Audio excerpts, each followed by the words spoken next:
You.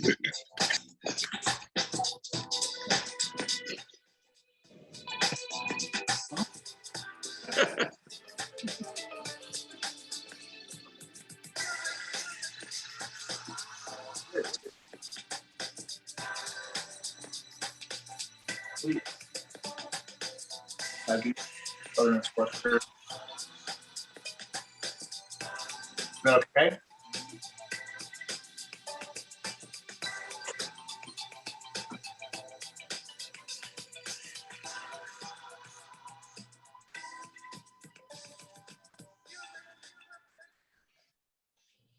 Hi, everyone. It's Amy with Chase the Flavor. So excited to see everyone tonight. And we are going to get started in 2 seconds, but wanted to welcome everyone back to Chase the Flavor. And we're so excited to be cooking with Chef Rocco Whalen from Fahrenheit. And we definitely want to give a shout out to Great Lakes growers. Did everyone get your romaine today? Did anyone not get it? Everyone got it? Thumbs up. Awesome. Thumbs up. All right, well, we are going to get started. So Chef Rocco, I'm gonna go ahead and spotlight your video. And it is all about Rocco's dish tonight. I can't wait. I actually am cooking this one after I mise en place everything. So I'm ready to go after class. So Chef, you are on. Hello, hello. Can everybody hear me? Good evening. Again, chasing the flavor. We can only do this with people like Amy to put together such a great variety of ways to cook together, to learn together, to truly chase different flavors. And as Amy said, not to add on to that, but grateful growers, Great Lakes. I'm grateful for Great Lakes growers. You know, their romaine's wonderful. It's, may I be frank, really not great outside weather-wise. I'm trying to hold on to those last 60-degree days. It doesn't look like we're going to have one maybe until Sunday here in Northeast Ohio. But when Amy and I sat down at the drawing board so long ago, and she's planning, and different chefs, and Melissa Corey and Doug Katz, and all these great, wonderful chefs that are colleagues and friends and associates, we really wanted to give you something with some punch, some flavor, really kind of get after that umami, that fifth sense. And I'll explain that more as we go through like the beef marinade for the Thai beef and stuff. So Amy and I sat down at the drawing board though, and really put together a nice way for everybody to execute this. Now, a few footnotes going into the recipes tonight. It says grilled romaine.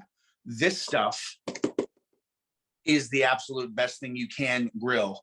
Just like you would grill a romaine with a core on it. These are leaves, brushed with olive oil, a little sea salt and pepper, flange just flipped over the top of the grill aggressively for 10, 15 seconds. If the longer, the more char. This is more, in essence, a component of a Thai beef salad, because if you go to some of the wonderful Thai restaurants in Cleveland or other rich cities or over there itself, there's always a component of a chilled vegetable or a grilled vegetable. It might be Napa cabbage, it might be bok choy, but in this case, I really wanted to bring Great Lake growers along because, local, shaking farmers' hands, the amount of footprint it takes to cook up this lettuce, literally, this is their recipe.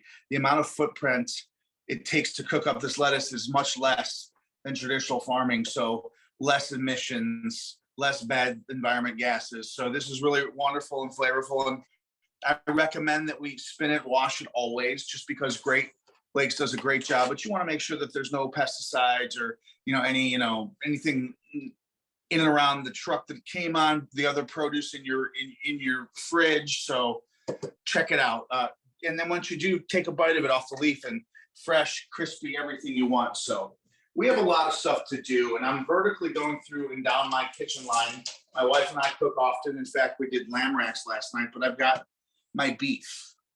It can be filet, strip, sirloin, flank, chicken, tofu, tofurkey, tofunky, Morningstar sausage patties. Doesn't matter. The umami, the fish sauce, the ginger, the garlic, the lime juice, the orange juice, the soy, and if it's not soy, a little salt and pepper, just because.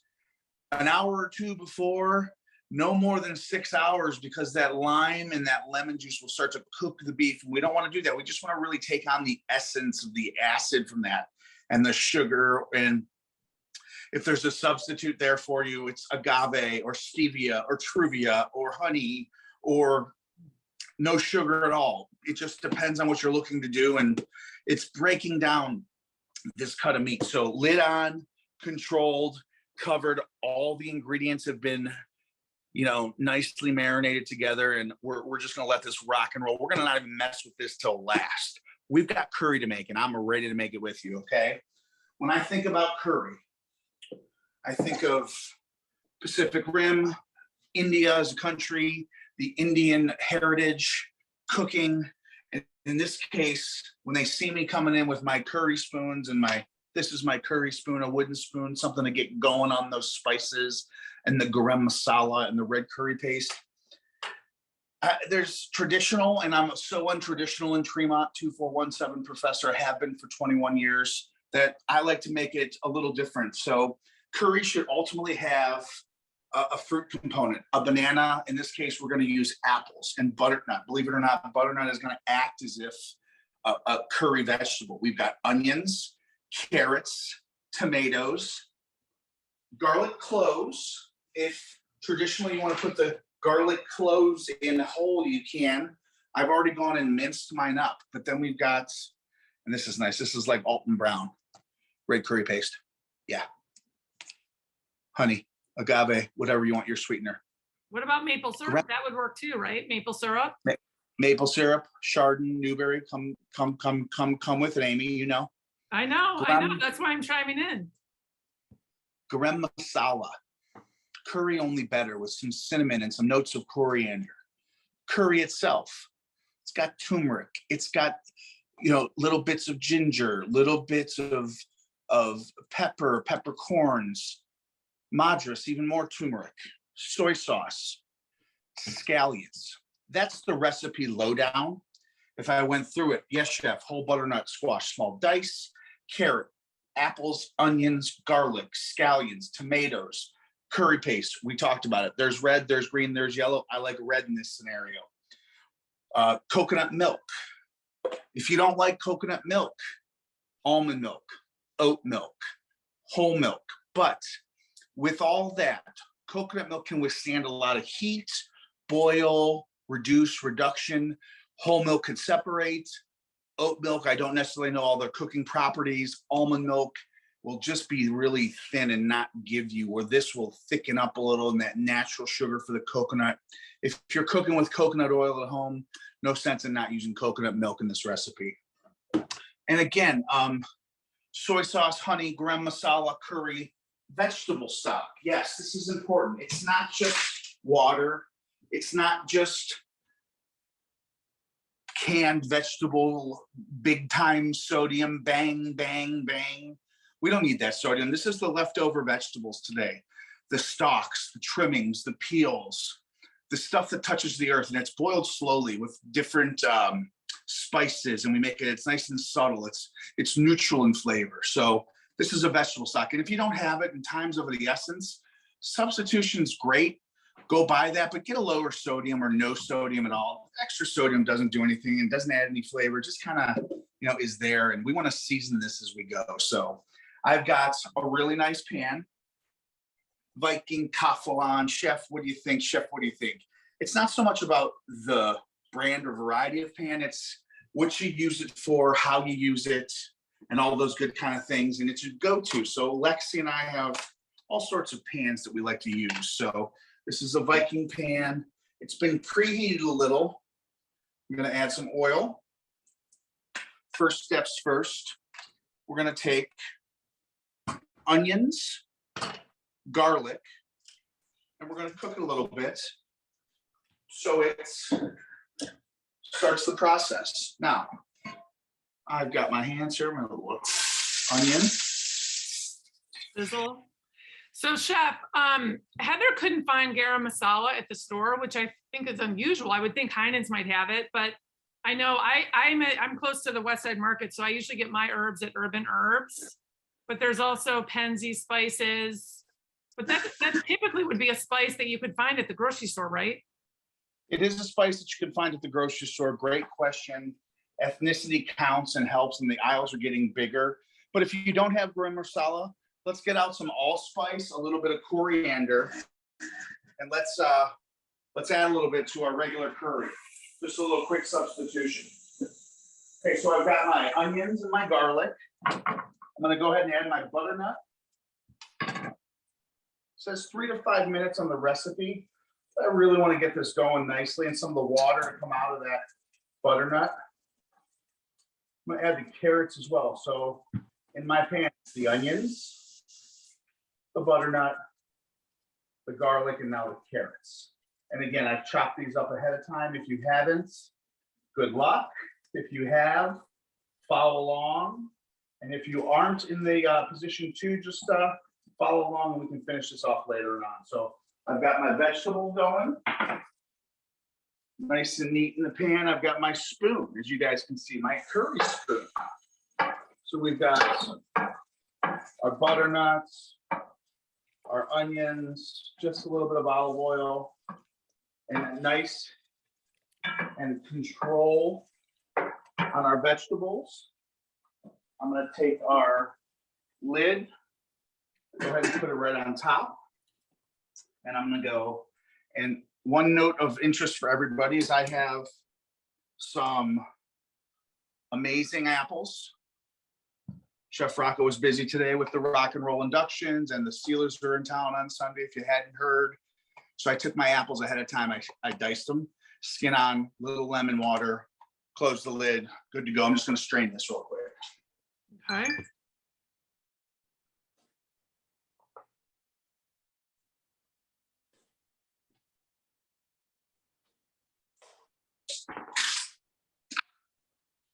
Okay, strained apples, always fun.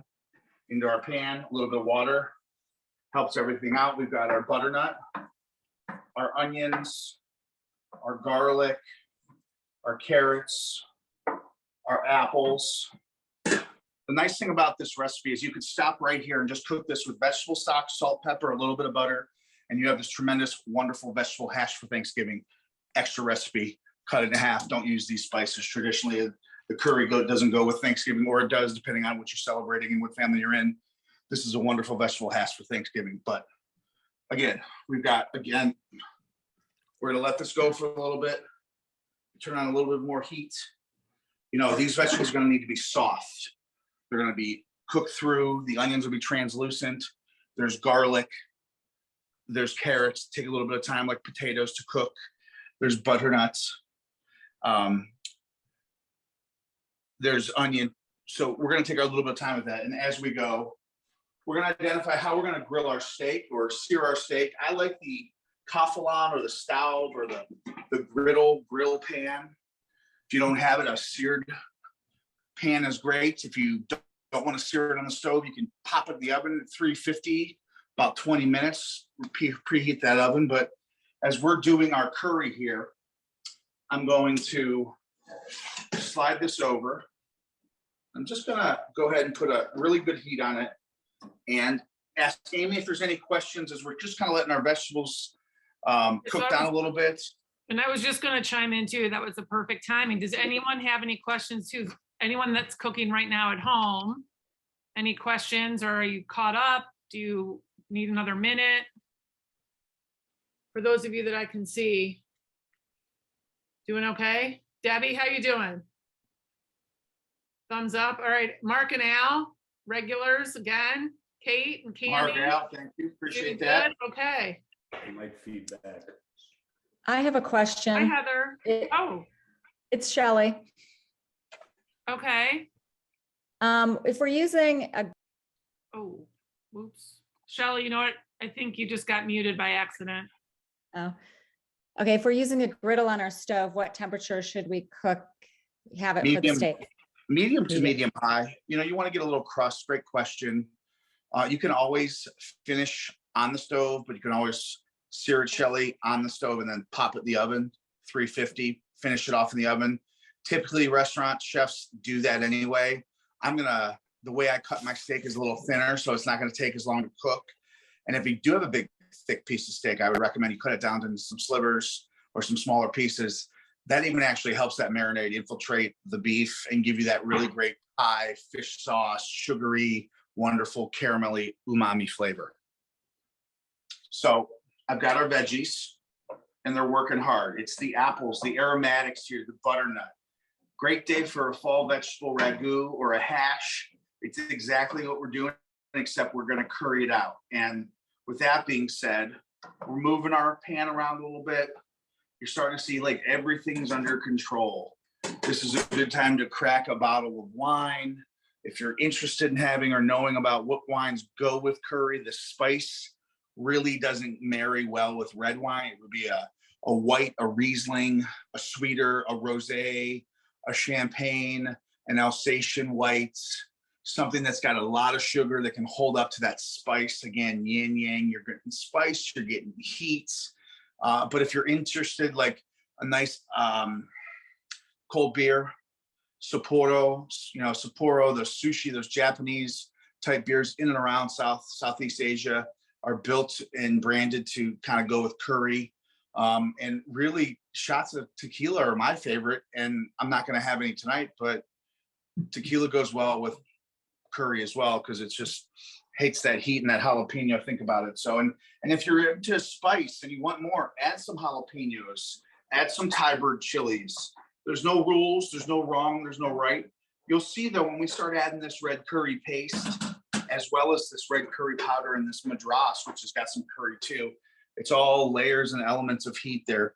Indian heat or curry heat is different than Southwestern heat or purple wing heat. When you go to the wing store and you get the purple 911 wings, Indian heat has flavors and texture to it. And there's so many different spices. There's 17 different spices between the garam masala and the curry, all going into this dish. We as at home in an Italian American or American, English American cook, salt, pepper. This is just in different ways to go about it. And you get the cooling aspect from the apple, and it could be banana, like I said, it could be mango, all sorts of great fruits to go with. So Rocco, have you put the spices, speaking of all the garam masala, curry, and the paste, are those in that curry yet or no? No, not at all. Okay. So far, and thanks for asking. I always want to remind myself where I'm at. It's the butternut under control, the apples, the onions, the garlic, the carrots. We're just about ready to start working on our curry paste as well as our curry spices. Okay. So, and Kate has a question about the beef when we get there. Can she stir fry that instead of grill it? High heat. Yep. Peanut oil, something with a high smoke point. But yeah, absolutely. Okay. Mm-hmm. I'm going to pull you guys in a little bit because I can do this. Amy and I are really pros. And shout out to my wife, Alexis, in the kitchen at home with me. She knows that our whole life is on display, but she's an amazing asset to me and just is with me here right now in spirit and doing all the good things that couples do for each other. So, okay. This is the technique I need to teach you. The technique involved. We've got our curry paste. This is basically just red jalapenos mashed together in a pestle and mortar till it's like pulp. And it's hot. And don't overdo it. That's my warning. But if you do and you like spice, go crazy. So if I worked for Paul Perdone or Emeril Lagasse or one of those famous New Orleans chefs, they would talk about roux. So this red curry paste is acting as if it's a little bit of a roux, but what we're doing is we're working it through the vegetables. So it's actually heating up nicely, and all those jalapeno spices and aromatics are just about to come out and release. And when I talk about that, it's a good time for you to do like smell-o-vision. I'd say in the next 2 to 3 minutes, as we're working just this red curry paste, get your nose down in there a little bit and really smell what's going on. You've got jalapeno. You're starting to get a little bit of ginger, garlic. And as you can see nicely, I'm just going to pull this up off the stove for a minute for everybody to look-see. Translucent vegetables. So, Chef, break down. We had a question about while the onions were sweating, could you cover the pan? Like, should you cover it? Should you keep it open? Does it matter? I like to cover it just so it doesn't splatter and splash too much. But also, it's one of those things. I always have a nice lid around. If there's kids running around or the dog or whatever, it's just one of those things for me that I try to, incorporate into my cooking style. So no right or wrong. I like a lid. Again, everything's under control. Not only am I working a really nice butternut squash hash, I'm talking to you, everything's under control. We're going through the motions and, we're doing the things that we need to do. So I can really start to see and smell this red curry starting to perfume. And I'm going to go ahead and I'm going to add my garam masala, which is that 7-spice little kicker. And then our Madras curry powder, and that's about 10 spices. You're just going to really start to smell. And for Heather, who couldn't find the garam masala. Oh, you said allspice and what else? What was the other spice you said? Coriander, a little Coriander. allspice, some cinnamon, some 5-star or star anise, anise. Honestly, though, with butternut too, in this recipe, Amy, I'm going to tell you a little secret. Like you said, it depends on what you're doing as far as your sweetener, sugar, maple, but you can add a little bit of clove to that, which is really nice. You can add some fresh mint at this point if you wanted to, if you didn't have, and that's a really great, think about a chutney. You've got fruit, you've got mint, it's this element. So, but there's definitely different ways. And this one, like we're just following a recipe that, I had in my bylaws. This is more of audibles too. You want to add different things, or you like peas, now's the time to incorporate. This is almost just like a little nice street samosa mix anyway. So I've got a little bit. I'm sorry to interrupt. Yeah. No, go real ahead. quick. Go ahead. A little veg stock, guys. We're going to deglaze it a little so we can work the remnants off the bottom of the pan. And then go ahead, Amy. So Al and Mark, who are regulars on Chase the Flavor, the curry should be a little bit soupy, right? They're just wondering if it should be like a soup or a stew, or should it be kind of more like have the liquids evaporate more? So I'm adding most of my vegetable stock now. I'm going to reserve about 1/3 of what I made. I'm going to add my honey. And what I'm going to do is this. If you want to puree it for a thin, nice, elegant, velvety sauce, Amy, you can. Mm-hmm. I like to leave and let this break down with the stock now. And I'm going to leave this a little chunkier for my standards and the recipe that it's called for. But again, there's no wrong answer to the question, as well as whatever your preference is. Well, and that's one thing that I've learned from all of the chefs that we've done Chase of Flavors with, is that a lot of times when you have a recipe, it doesn't need to be followed. So like you said, if you want to add peas, or if you don't like this, you don't add that, add something else. And it really is just a base. And once you get more comfortable in the kitchen, you can make those calls and feel confident in making those calls. Yep. And you can. And I'm just adjusting the season a little with some salts, not a lot. Not a ton of salt in my cooking. I'd rather have you add the salt than me. But again, it does need some. And then again, low sodium soy sauce, something like that. That's going to go in, and that's going to work well with the other flavors in the pan. So as you guys can see, and I hope this looks the same at home, but I've got this really nice yellow vegetable curry going. It's aromatic. It's wonderful in color and texture. And you can just tell the vegetables are cooking nicely. And we're going to let that cook down, and we're going to let the stock reduce by 2/3, so almost dry. We're going to let it really roll and boil for a little bit and cook down and simmer. And then we're going to add a little coconut milk and some tomatoes to finish off. So with that being said, I'm going to go ahead and lid my curry, and I'm going to switch the curry out with my grill pan. And my grill pan is important for a lot of reasons. We're going to emulate a grill tonight. We're going to talk about how we can substitute grilled romaine with charred romaine, or romaine just on the pan, or pan griddled romaine. There's all sorts of different ways we can name it. But we've got our Great Lakes grower. And the nice thing about them is they sent me 4 or 5 of these last week. I got to play around with and really just understand the dynamics of the lettuce leaf, and it's wonderful. And it's vibrant green, and it's beautifully packaged. And when you start seeing these ingredients, not just at your local Lake Road markets, you start seeing with other stores, time's not a wasted. So get on these ingredients and have some fun and keep it local. So Well, and you know, We're gonna go Rocco, I ahead. have to say, I went out to the greenhouse, the Great Lakes Growers Greenhouse, and it really is quite a very massive operation out there. It was really cool to see everything behind the scenes. Yeah, Yep. wonderful. Mm-hmm. So I've got my grill pan, and I'm gonna go ahead, and it said I know in the recipe to just go ahead and brush these with olive oil. I'm just gonna put them on the pan a little and try to get some crust on them and let them wilt down a little bit and then take them out of the way. You know, when you're talking about Vietnamese or Thai or pho, there's a component that's either grilled or marinated or kimchi pickled. So we're just really trying to do some texture with this. And, you know, if you didn't want to grill these, Lex and I love these. We're going to enjoy these later. But, you know, guys at home, lettuce wraps, just keep the leaves whole, wrap them. You've got your curry, cool it down a little. Then you've got your meat. You can do little Thai beef lettuce wraps or Thai wraps, or leave it whole and present it nicely. So it just depends. And again, not a ton of color. We're just heating it up a little.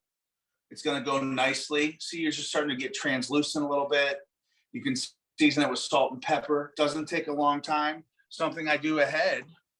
And it's like one of those things where you're actually cooking it a little bit and taking it to another level of green.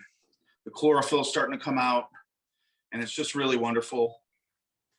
And that's another step to the process. So we've got our curry going. And when I say it's going, it's smelling good. We've Looks got a couple delicious. presentations right here. Just going to go ahead and put a couple lettuce on each plate. Again, Great Lakes Growers. We're going to do one more batch because I like romaine. Lexi and I really enjoy eating our romaine, getting our greens in, getting our veggies, especially in the winter months. So we've got more romaine going. Our curry should be smelling wonderful. And again, if you're not planning on pureeing that curry, you can smash it with a spoon if you want to a little bit, or not. Got green leaf lettuce. Here we are. Beautiful. Beautiful. Nice. Smells great. How's everybody doing at home with their griddle pan? And you can do this in a regular pan. It's like almost like you're making a tortilla for Mexican cuisine. You're burning it on the grill a little bit, or the flame. So more lettuce. We're gonna just let that set aside. All right. Halfway point of our hour together. I've got my curry going. I'm gonna turn the heat down a little because I can just smell it's just doing what I want it to do. I'll bring over my beef. I've got, again, my marinated beef for review. A sweetener of some kind. It's lime and orange juice, it's ginger, it's garlic, as well as it's a little bit of sugar, soy, or honey. It's the recipe we gave you. That's the recipe we're staying with. Just on my hot griddle.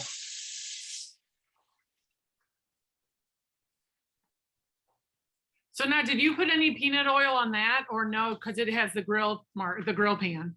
You didn't need to. Okay. Grill pan, Amy. You can spray if you want.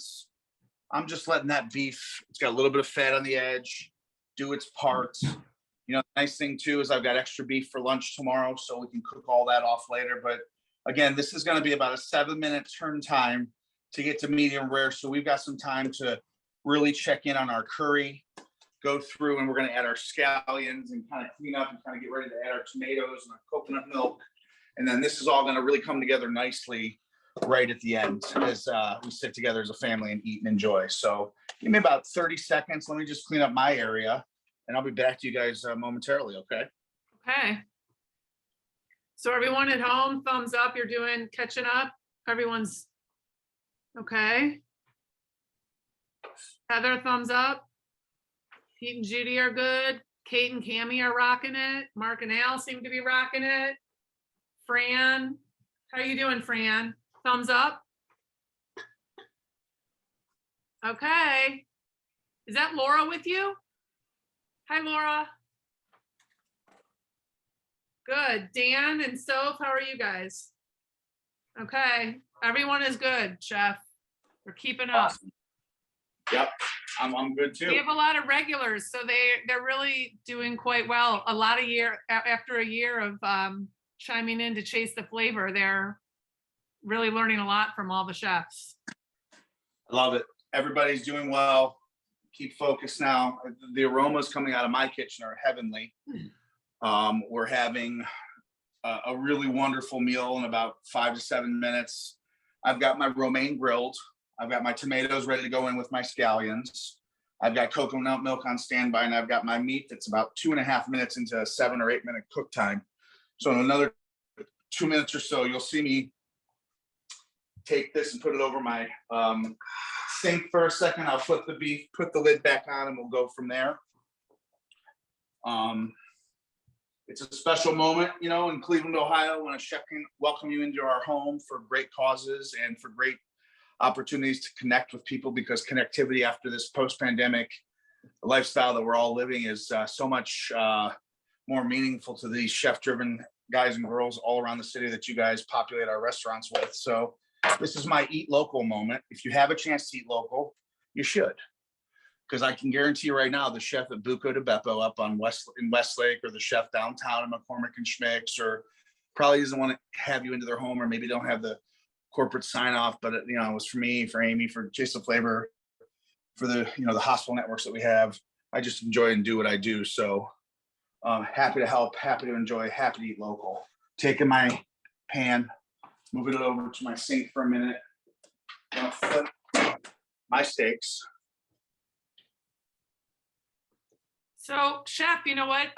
When you have a moment, I think you should share with everyone your new plan of what's going on downtown, because that's very exciting for you.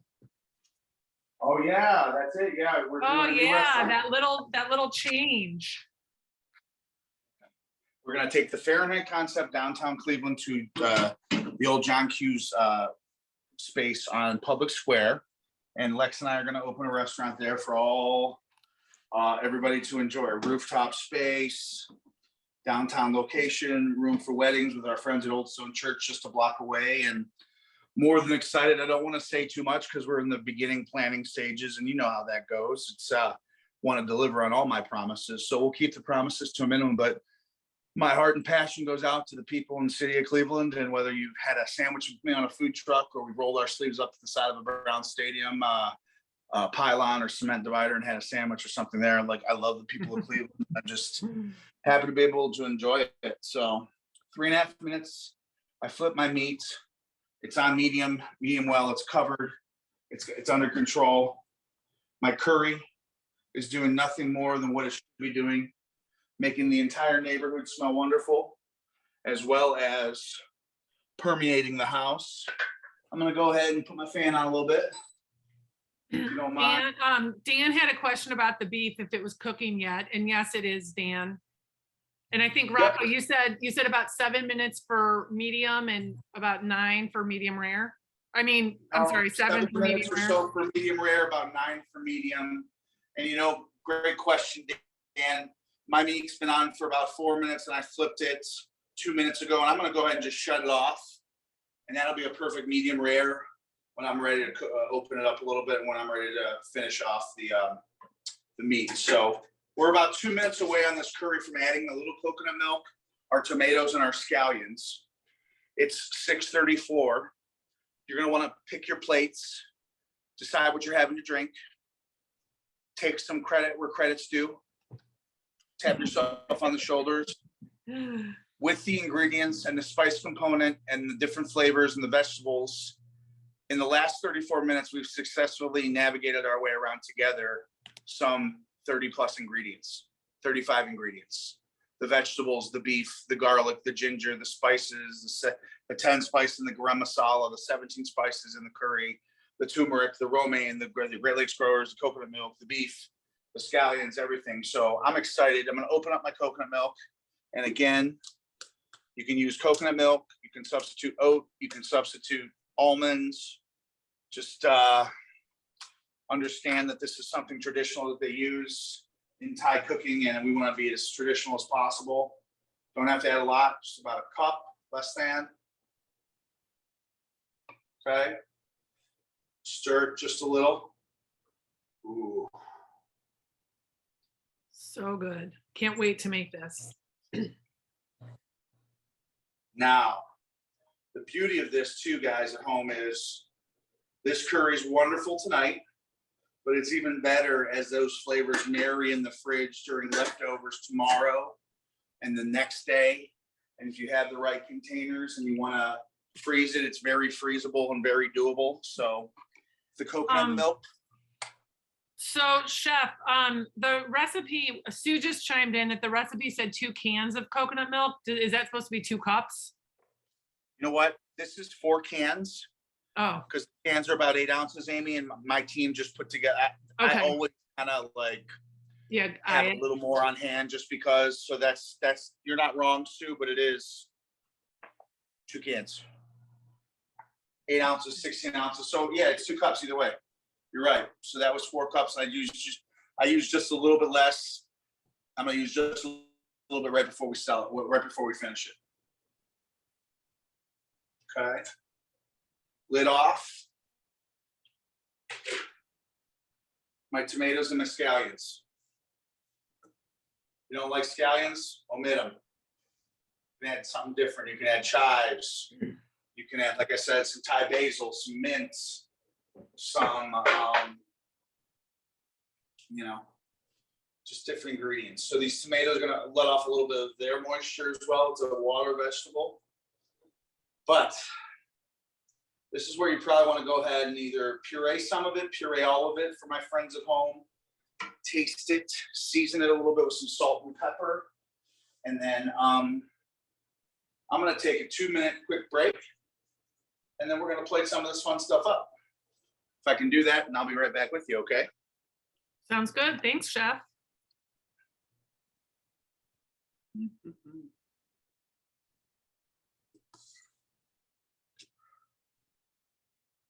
So anyone at home, thumbs up if you want to show us your dish while chef is behind the scenes. Give a thumbs up. Yes, Sue, the tomatoes did go in. Debbie, you want to show us yours?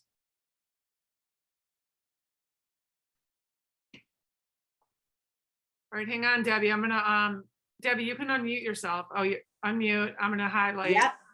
I'm not great at showing, but it turned out pretty good. Wow, that's impressive, Deb. Yeah, thanks. It smells amazing. Yeah, I'm getting a lot of messages over here that it's smelling fantastic. Well, thank you for sharing. My pleasure. It looks great.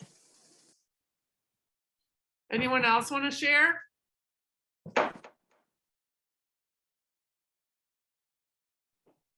Oh, Fran. Wow. You want to unmute, Fran? Fran, that looks amazing. Do you want to unmute and say hi? Not so much. That's okay. Heather? Oh, there we go, Fran. Hi. Hi. How does your dish look? Good? Well, we didn't make the curry, but the meat looks fabulous. Oh, good. Good. We're not that ambitious tonight. You what? We're not as ambitious to make the curry, but we loved watching Rocco. Good. Well, you know what? You have a new recipe for another night when you're feeling more ambitious. Right. Thank you, Amy. Oh, thank you. An excellent host and MC. Thanks, Laura. Okay, we'll mute again Okay. because we're having tequila now. Okay. All right. And he's back. Well, new look, guys. We switched around in the kitchen a little bit. We just want to make sure we're finishing up our plates. We've got our grilled romaine. Beautiful. We've got our curry, our curry sauce, our curry accompaniment.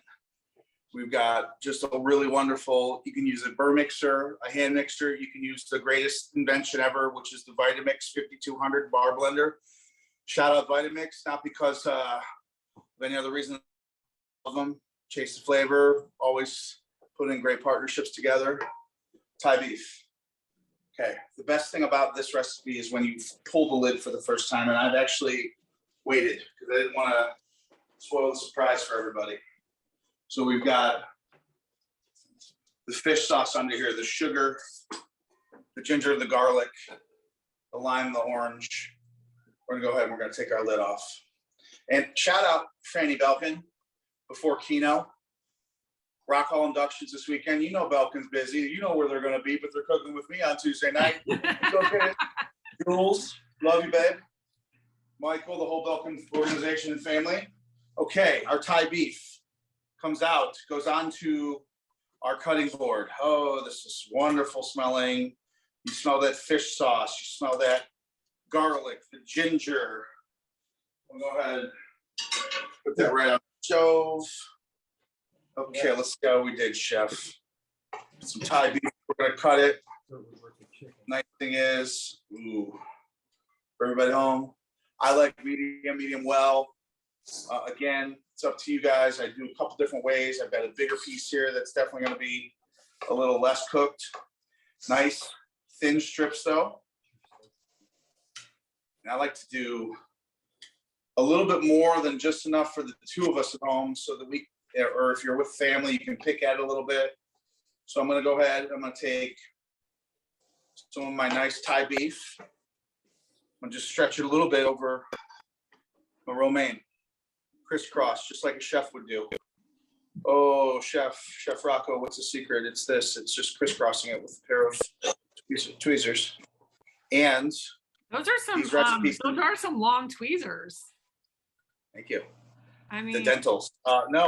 This is actually one of those things where, this is what we do. And then this stuff right here at the bottom, the curry.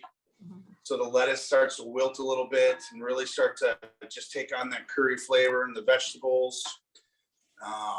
Take this. that looks Definitely amazing. definitely get a chef kiss out of everybody. Okay. Wow. Thai beef.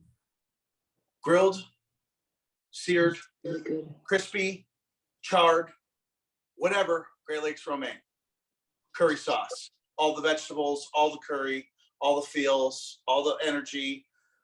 When I think about what I do on Tuesday nights, it's about pumping up my volume. This is pumping up my volume. Not into meat, sub out tofu. That's what I'm Please. doing.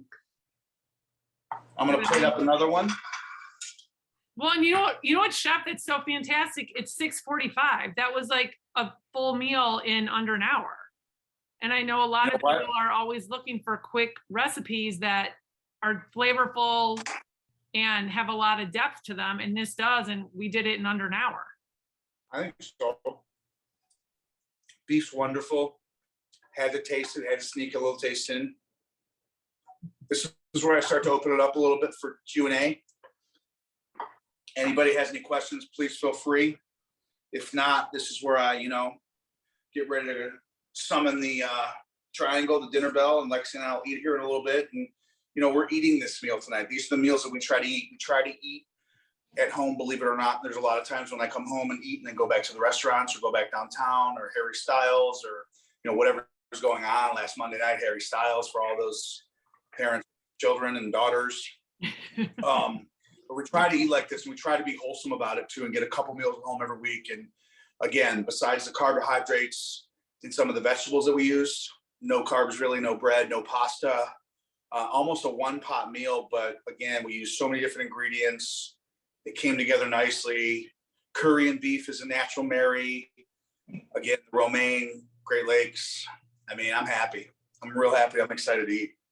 It looks amazing. It looks absolutely amazing. Well, does anyone have any questions for Chef? I know a lot of you are. Oh, Heather does. Okay, Heather, chime in.